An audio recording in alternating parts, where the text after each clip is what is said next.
નમસ્કાર મિત્રો, વોટ ગુજરાતી સમાચાર ટીવી યુટ્યુબ ચેનલમાં આપનું હાર્દિક સ્વાગત છે. મિત્રો, દેશ અને દુનિયાભરના તમામ તાજા સમાચાર સૌથી પહેલા જોવા માટે અત્યારે જ સબસ્ક્રાઇબ કરી લેજો. મિત્રો, અત્યારે હાલના સૌથી મોટા સમાચાર સામે આવ્યા છે. મિત્રો, મળતી માહિતી મુજબ આપણે જણાવી દઈએ કે અત્યારે હાલમાં બાગેશ્વર ધામના ધીરેન્દ્ર કિશન શાસ્ત્રીનું માથું ધરતી જુદું કરી દેવાની ધમકી મળી છે. મિત્રો, પોલીસ થઈ સતર્ક.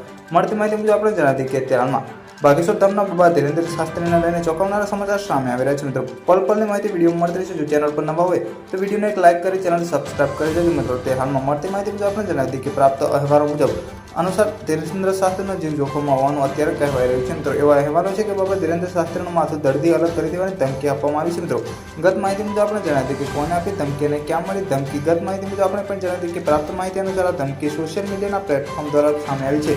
મળતી માહિતી મુજબ આપણે પણ જણાવી દઈએ કે બાબા ધીરેન્દ્ર શાસ્ત્રીને જે જાનથી મારી નાખવાની ધમકી મળી છે તે સોશિયલ મીડિયા દ્વારા આપવામાં આવી હતી.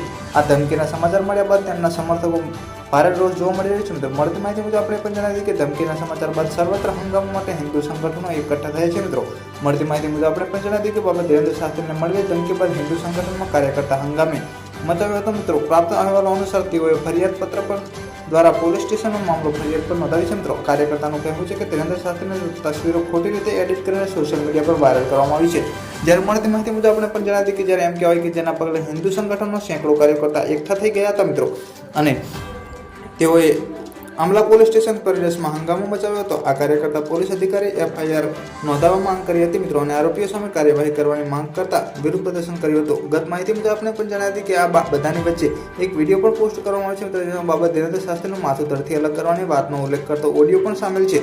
આ પોસ્ટમાં દ્વારા હિન્દુ લોકોની ભાવનાઓને પણ ઠેસ પહોંચાડવામાં આવી છે. મિત્રો, આ પોસ્ટને લઈને હિન્દુ સંગઠન પણ પોતાનો ગુસ્સો વ્યક્ત કર્યો છે.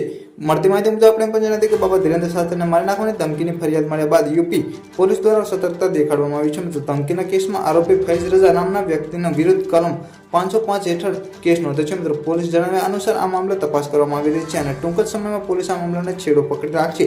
હાલ ઘટના સ્થળની શાંતિની માહોલ જાણવાઈ રહ્યો છે. મિત્રો, મળતી માહિતી મુજબ આપણે તમને જણાવી દઈએ કે આ પહેલી વાર નથી કે બાબાને આ રીતે ધમકી મળી હોય. આ પહેલા પણ બાગેશ્વર ધામના ધીરેન્દ્ર કૃષ્ણ શાસ્ત્રીને મારી નાખવાની ધમકી મળી છે. મિત્રો, આવી સ્થિતિમાં તેમની સાથે સુરક્ષા કામને તૈનાત કરવામાં આવ્યા છે. મિત્રો, પોલીસ તેમની સુરક્ષાને લઈને સતર્ક જણાવી રહી છે જેથી કોઈ અશોભનીય ઘટના ન બને. મિત્રો, પલની માહિતી વિડીયો મળતી રહેશે. વિડીયોમાં લાઈક શેર સબસ્ક્રાઈબ કરવાનું ભૂલતા નહીં.